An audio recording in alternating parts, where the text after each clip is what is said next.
tayong latest sa GAA hearing.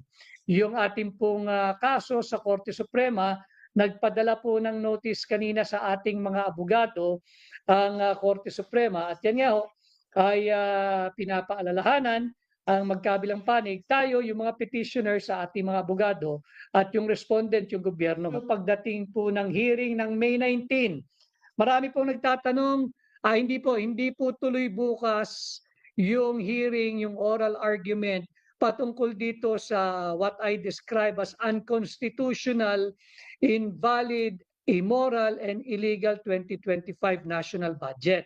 Sapagkat nagmotion po ang Office of the Solicitor General na ipagpaliban yung nakatakdang pista o oral argument po para bukas.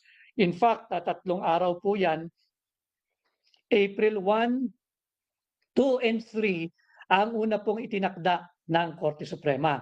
Subalit dahil po sa motion ng Office of the Solicitor General, ipinagpaliban po ng Korte Suprema at ito po ay nausog at gagawin sa May 19, 2025.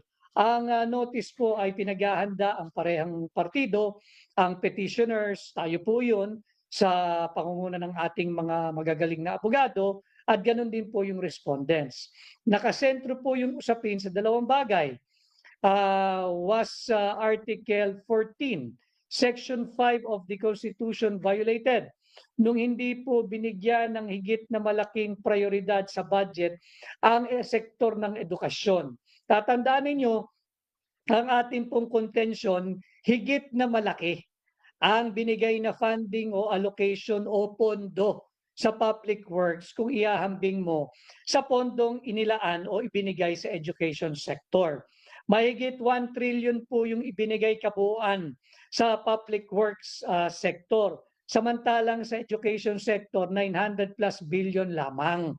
At in fact, binawasan pa nga po yan ng 31 billion pesos. At panahon po ng graduation, pag-usapan natin pansamantala itong education sector natin, lalo na yung nasa public school. Nakita natin dito sa EDCOM2 report, gutom na yung kabataang Pilipino na nandyan sa public education system, mangmang pa.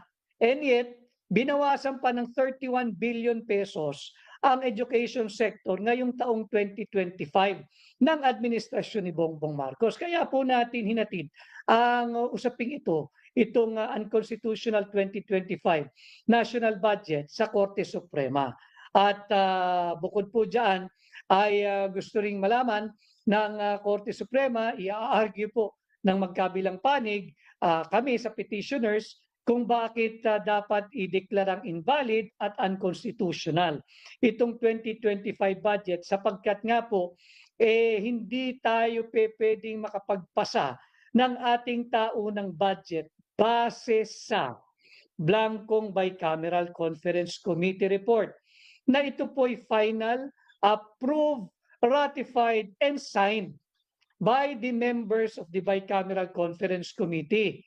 Pinakita po namin sa inyo yung ratified, approved, and signed bicameral conference committee report na kung saan ipinakita natin 18 items ay blanco na nagkakahalaga ng higit kumulang ay 241 billion pesos.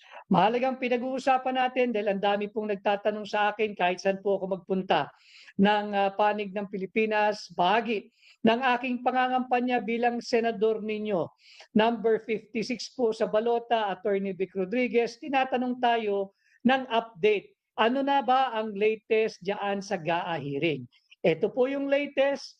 Nagbigay po ng notice muli ang Korte Suprema at natanggap po ito kanina ng ating mga abogado, pinaghahanda para sa May 19, 2025 hearing, gaganapin po ng 10:00 ng umaga.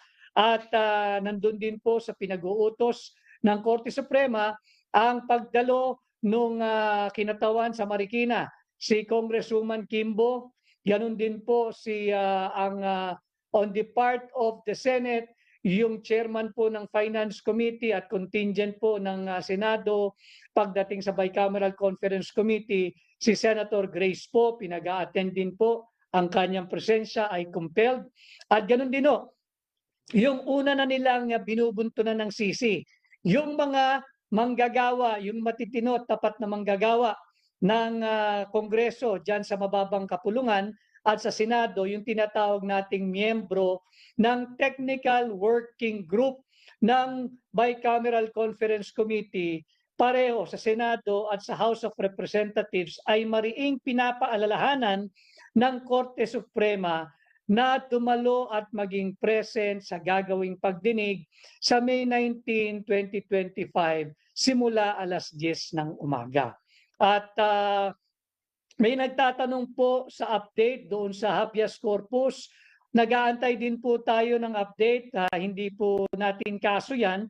Bagamat yan po ay mahalaga sapagkat ito may kinalaman doon sa issue ng legality or illegality of the arrest made on the person of Rodrigo Roa Duterte, our beloved former president, or mas kilala sa tawag ng higit na nakararaming Pilipino na Tatay Digong.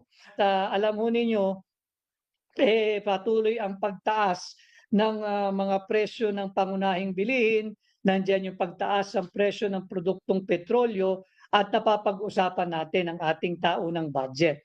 Alam mo ninyo, bilang senador ninyo, aking babantayan taon-taon itong paglimbag ng ating taunang budget. Dapat po kasi atupagin natin kung paano malabanan yung inflation. Simulan natin sa taunang budget. We cannot fight inflation when the government is spending more than what it is actually earning. We cannot spend more than what we earn. Yan po dapat ang fundamental sa budget, projection, planning, preparation, and utilization. Hindi po tayo pwedeng gagastos ng higit sa ating kinikita. Para malabanan ang inflation, patuloy-ulit kong sinasabi, dapat meron tayong kusang loob na pagtitipid. Yung tinatawag nating tigil na natin yung pakikialam ng national government sa hindi naman nila core functions. Kagaya ng pamumudmod ng AKAP, pamumudmod ng AYIX, pamumudmod ng TUPAD at kung ano-ano pang ayuda. Hindi po trabaho ng national government yan. Hindi po trabaho ng mga mambabatas yan, senador man o kongresista. Meron na po tayong isang ahensya o departamentong nakalaan para dyan yung Department of Social Welfare and Development. Hayaan natin ang mga kawani ng DSWD. Hayaan natin ang DSWD mag-program at magsagawa ng totoong ayuda. Hindi natin pwedeng ibigay ito sa kamay ng mga politiko, senador at mambabatas. Hindi po pwede. Ang mangyayari po rito, mamumulitika lamang ang mga ito at hindi tunay na ayuda sapagkat hindi naman po katulad ng tinatawag nating 4Ps o yung conditional cash transfer. Yung lang po if open sa public yung oral argument sa Supreme Court on May 19. Ordinarily, ay bukas naman po sa publiko yan. Subalit doon din po sa in-issue na guide at notice po ng Korte Suprema, pinapaalalahanan po yung parehong partido, the petitioners and the respondents, to limit the number of lawyers na dadalo nang hindi naman po mapuno yung session hall ng Korte Suprema. Bagamat higit na malaki po yung session hall ng Korte Suprema dito sa Padre Faura, ay maliit pa rin ho yan kung bubuksan talaga sa publiko. However, I believe, just like in the past oral arguments made before the Supreme Court, ay ito po ay merong naka-live na, anong tawag dyan, podcast? Meron pong live dyan, naririnig yung audiocast, naririnig po yung tinig, subalit hindi po makita yung mga nag-argue. So pwede pong sundan yan at meron naman pong page ang Korte Suprema, pwede pong dinggin or mapakinggan yung tinig ng mga nag-argue.